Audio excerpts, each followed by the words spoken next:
नमस्कार दोस्तों। Republican party US के इलेक्शन में माना जाता है रिपब्लिकन पार्टी के कैंडिडेट्स को कि वो बहुत अपने बोल्ड स्टेटमेंट्स देते हैं, और इस टाइम पर जो प्रेसिडेंशियल कैंडिडेट हैं डोनाल्ड ट्रंप, वो भी अपने बोल्ड स्टेटमेंट, अपने बोल्ड मैसेज के लिए जाने जाते हैं। अभी कुछ दिनों पहले उनको गोली लगी और फिर वो उठ करके अपनी फिस्ट उठा करके फाइट फाइट फाइट बोल रहे थे, ज़बरदस्त पॉपुलैरिटी, और उनको लगता भी है कि लोगों को ये सारी चीज़ें पसंद आती है। अब सेम वाइस प्रेसिडेंट कैंडिडेट जो हैं रिपब्लिकन पार्टी के, जिनका नाम है जेडी वांस, बिल्कुल डोनाल्ड ट्रंप जेडी वांस जय वीरू की जोड़ी है।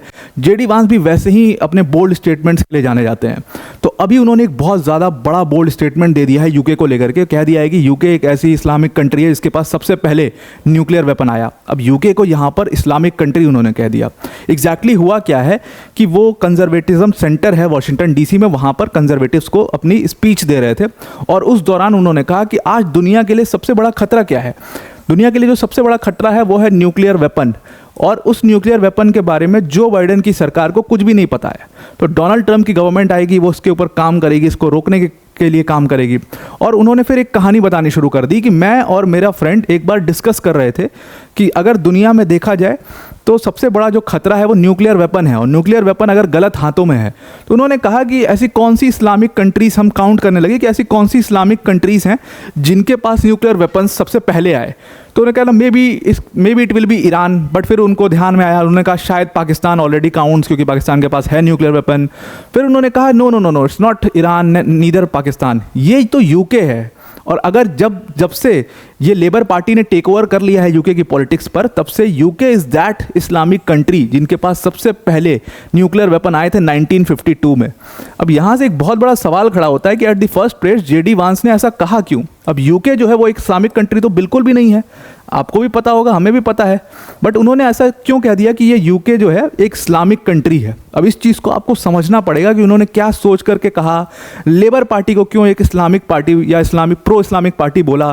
तो ये सारी बातें अब एनालाइज करने वाली हैं। उन्होंने इस चीज़ के ऊपर कोई भी डिटेल्स नहीं दी हैं कि मैं इसलिए ऐसा कह रहा हूँ क्योंकि ये है, बट ये स्पेक्यूलेशन की बात है कि उन्होंने ऐसा क्यों कहा है। सबसे पहला सवाल कि इस्लामिक पार्टी या इस कंट्री को इस्लामिक कंट्री क्यों बोल दिया यूके को। अब देखो यूके में क्या है ना, वहाँ पर रेट ऑफ इमिग्रेशन, क्योंकि देखो लिविंग स्टैंडर्ड काफ़ी बेहतर है, तो वहाँ पर उसके वजह से क्या है कि रेट ऑफ इमिग्रेशन बहुत हाई है यूके में। और उसी रेट ऑफ इमिग्रेशन की वजह से आपको भी पता होगा कि बड़ी मात्रा में इलीगल इमिग्रेंट्स भी पहुंचते हैं यूके के अंदर में। अब जो इस बार चुनाव हुए हैं 2024 के, उसमें जो मुस्लिम पॉपुलेशन का वोट देखा गया है वो ऑलमोस्ट 6.5% से 7% तक का वोट है, जो कि बहुत बड़ा हो जाता है किसी माइनॉरिटी कम्युनिटी के लिए यूके जैसी कंट्री में, क्योंकि वहाँ पर आप हिंदूज़ की पॉपुलेशन देख लो बहुत कम है, वहाँ पर आप 0.5% ज्यूज़ हैं। Then you talk about Sikh community बहुत बड़ी मात्रा में वहाँ पर प्रेजेंट है यूके में, लेकिन उनकी पॉपुलेशन बहुत बड़ी मात्रा में लगता है, दैट इज़ अराउंड 3 से 3.5%। बट ये वहीं पर at the next place Muslim population जो है वो 7% के करीब है यूके में, और इसीलिए शायद जेडी वांस ने उसको सिग्निफाई करते हुए कहा कि वो एक इस्लामिक कंट्री बन जाएगी बहुत जल्द वक्त में। अब ऐसा क्यों कहा गया, और लेबर पार्टी को एक प्रो इस्लामिक पार्टी क्यों बोला है। अब देखो इमिग्रेशन से परेशान होकर के ये ऐसा एक थॉट प्रोसेस चलता है, जो भी राइट विंग सर्कल्स हैं वेस्ट के, जो भी राइट विंग सर्कल्स हैं, right wing of West and right wing of our Asian subcontinent is very different. मैं आपको कभी डिटेल में इस चीज़ के ऊपर डिस्कस करूंगा। तो जो वेस्टर्न कंट्रीज़ के राइट विंग सर्कल्स हैं उसमें एक ऐसी चर्चा चलती है कि ये धीरे धीरे जो इस्लामिक जो ये पॉपुलेशन जो बढ़ती जा रही है, और ख़ास तौर से कौन सी कंट्रीज़ में बढ़ती जा रही है, जो नॉर्दर्न यूरोप की कंट्रीज़ हैं या जो वेस्टर्न यूरोप की कंट्रीज़ हैं, उसमें ये, क्योंकि वहाँ के इमिग्रेशन लॉज जो है थोड़े हल्के हैं, इस वजह से वहाँ पर इस्लामिक पॉपुलेशन लगातार बढ़ती जा रही है, और धीरे धीरे एक इस्लामिस्ट नेशन हो जाएगा। ऐसी बातें आप बहुत ज़्यादा आप सुनते भी होंगे कि इस्लामिस्ट नेशन हो जाएगा जैसे जैसे पॉपुलेशन बढ़ती जाती है। तो ये धीरे धीरे इस्लामिस्ट नेशन हो जाएगा, और फिर धीरे धीरे ये आपके सोसाइटल लेवल पर आएंगे, उसके बाद आपके पॉलिटिकल लेवल पर पॉलिटिकल हायरार्की को अपना ओवर पावर करेंगे, और धीरे धीरे they will take over the nation slowly. ऐसा एक पॉपुलर थ्योरी है जो कि बहुत ज़्यादा राइट विंग सर्कल्स में चलती है। तो इसी थ्योरी के बेस पर जेडी वांस ने शायद यूके को एक इस्लामिक कंट्री बोल दिया कि ये धीरे धीरे एक इस्लामिक नेशन बन जाएगा। और ऊपर से जब लेबर पार्टी आ गई तो और सोने पे सुहागा हो गया। क्यों हुआ? तो देखो इमिग्रेशन से बचने के लिए कंजर्वेटिव्स की जब सरकार थी, ऋषि सुनक प्राइम मिनिस्टर थे, तो आपने सुना होगा कि एक रवांडा इमिग्रेशन बिल को पास किया गया था। अब वो जो रवांडा इमिग्रेशन बिल था वो बेसिकली क्या था कि कोई भी इलीगल इमिग्रेंट्स को तो कम से कम रोका जाए। तो कोई भी इलीगल इमिग्रेंट यूके में आता है तो उसके ऊपर इमिग्रेशन लॉज के तहत जो केस चलाया जाएगा वो रवांडा में चलाया जाएगा, मतलब यूके ही केस चलाएगा, लेकिन उनको तुरंत डिपोर्ट कर दिया जाएगा रवांडा, और फिर वहाँ पर केस चलेगा ताकि वो उनकी इकॉनमी के ऊपर बोझ ना बने। यूके ने बाकायदा रवांडा को पैसे दिए थे इसके लिए। तो ऐसा किया क्यों गया था? क्योंकि तो बहुत सारे इमिग्रेंट्स जब आते हैं यूके में तो सबसे पहली चीज़ वो करते हैं अपना पासपोर्ट फाड़ते हैं, फेंक देते हैं पानी में। जो भी आईडी प्रूफ उनके पास होता है उसको फाड़ के फेंकते हैं ताकि उनका कंट्री ऑफ ओरिजिन ना पता चल पाए। तो अब अगर पकड़ भी लिए गए हैं तो डिपोर्ट कहाँ करोगे? कैसे पता लगाओगे कौन सी कंट्री का? वो नहीं बता रहा कि कौन सी कंट्री का है वो। अब मारपीट कर नहीं सकते, उसके साथ लॉज ऐसे हैं। तो अब कैसे पता करोगे कि है कौन सी कंट्री का भाई तू? तो उसका बैकग्राउंड चेक कराना पड़ता है और जिसमें बहुत समय लगता है। इन केसेस में 2-2 साल 3-3 साल लगता है और उसके बाद वो वहीं बस जाते हैं। यूके की गवर्नमेंट को उनका खर्चा उठाना पड़ता है, सब कुछ करना पड़ता है। तो इससे बचने के लिए इन्होंने रवांडा इमिग्रेशन बिल ले आ दिया कि इनको तुरंत डिपोर्ट कर दो, केस वेस चलता रहेगा इनके ऊपर। और वहाँ पर कैसी ज़िंदगी रवांडा में होगी आप समझ सकते हो, ये खुद ही भाग जाएंगे वहाँ से। ये स्थिति थी। तो अब जैसे ही लेबर पार्टी पावर में आई, कीर स्टारमर की सरकार, तो उन्होंने सबसे पहले रवांडा बिल को वापस ले लिया है अभी फ़िलहाल में। तो इसके ऊपर कोई काम नहीं होगा। तो ऐसा, और वो पैसे भी वेस्ट हो गए। तो इसको देखते हुए जेडी वांस ने शायद ये कह दिया कि लेबर पार्टी जो है वो एक प्रो इस्लामिक पार्टी है और इनकी जो छवि है 2019 के चुनाव में वो रही भी है।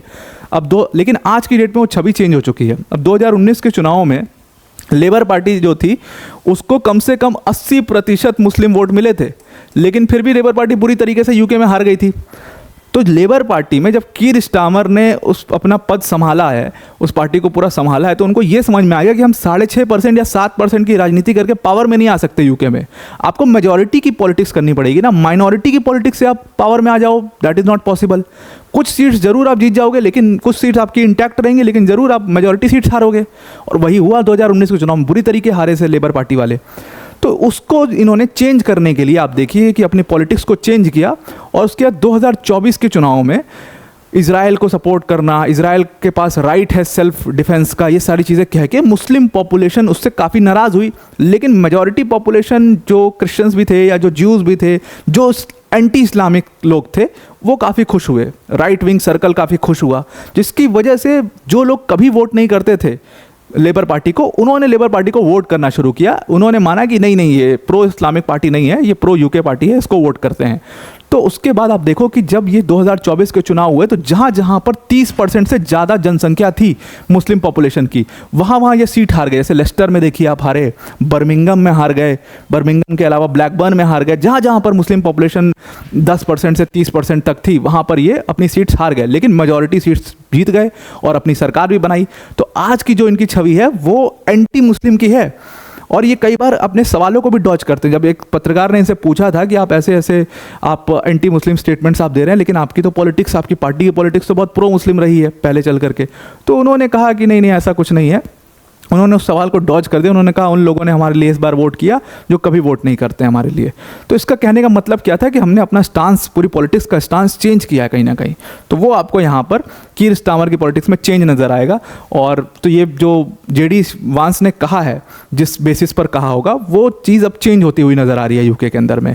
अब ऑब्वियसली उन्होंने इतना बड़ा रिमार्क दिया है जेडी वांस ने, तो उसको जो है क्रिटिसाइज़ भी किया जाएगा। तो डिप्टी प्राइम मिनिस्टर एंजेला रेनर ने उसको क्रिटिसाइज़ किया। उन्होंने कहा है कि ऐसे बहुत बड़े जो बयान है वो देते रहते हैं, पुराने टाइम में बोलने के लिए माहिर हैं वो, और मैं उनके ऐसे बयान को रिकॉग्नाइज नहीं करती हूँ।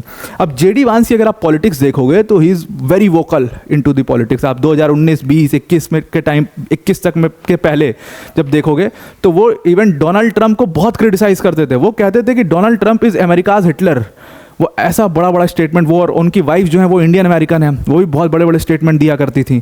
लेकिन 2021 में डोनाल्ड ट्रंप से मिले और उसके बाद उनकी राजनीति बदली और 2022 में डोनाल्ड ट्रंप ने उनको एक्टिव पॉलिटिक्स में इंट्रोड्यूस किया और आज वो रिपब्लिकन पार्टी के वाइस प्रेसिडेंट कैंडिडेट हैं। तो यू कैन अंडरस्टैंड जेडी वांस की इतना वोकल होने का रीज़न एक्चुअली डोनाल्ड ट्रंप की वो मेंटोरशिप है। वो पहले भी इतने वोकल थे, लेकिन वो डोनाल्ड ट्रंप को क्रिटिसाइज़ करने के लिए वोकल थे। आज उनके साथ खड़े होकर के उन्हीं के आइडियाज़ को वो आगे फॉलो कर रहे हैं। अब उनके लिए कहा यह भी जाता है कि अगर ये डोनाल्ड ट्रंप और जेडी वांस की जोड़ी, जो कि जय वीरू की जोड़ी है, अगर आ गई यूएस में, जीत गए चुनाव, तो उसके बाद यूक्रेन की तो हालत ख़राब हो जाएगी, because he is also very anti Ukraine, JD वांस ऑल्सो। तो आप समझ सकते हो कि यूक्रेन के हाथ पांव क्यों फूले हुए हैं इस टाइम पर।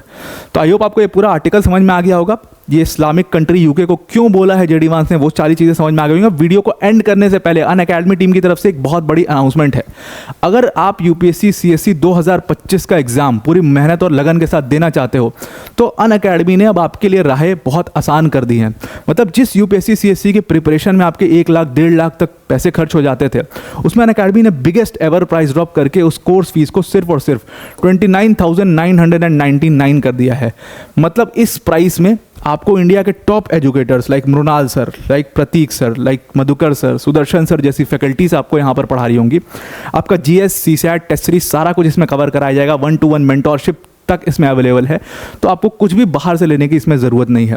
तो इस कोर्स को अवेल करने के लिए डिस्क्रिप्शन में एक लिंक दिया, उस लिंक पर क्लिक करना, यूज़ कोड का जहाँ पर ऑप्शन आएगा वहाँ पर आप APYT10 यूज़ करना, वो कोड भी मेंशन है डिस्क्रिप्शन में ही। तो आपको इस डिस्काउंटेड प्राइस पर ये कोर्स अवेल हो जाएगा। अब एक और छोटी सी अनाउंसमेंट है कि अनअकैडमी टीम का greatest ever event Unacademy UPSC summit, जो कि हो रहा है in collaboration with the Hindu group, जिसमें कई बड़ी बड़ी legendary personalities like Suhasini Haidar ji, like VVS Laxman, like Nitin Gadkari ji, are honourable minister, वो लोग सारे आएंगे, अपने अपने इनसाइट्स देंगे। ये सेशन 20 और 21 तारीख को लाइव होगा अनअकैडमी ऐप पर। उसका भी डिस्क्रिप्शन में लिंक दिया हुआ है, फ्री ऑफ कॉस्ट रजिस्ट्रेशन है। उस पर जाकर के रजिस्टर करके आप नोटिफाई मी पर जरूर क्लिक कर दीजिएगा। तो आपको जब भी ये सेशन लाइव होगा आपके पास एक नोटिफिकेशन लिंक पहुंच जाएगी। तो आई होप आपको ये पूरा आर्टिकल समझ में आ गया होगा। आज के लिए इतना ही। Thank you and have a nice day.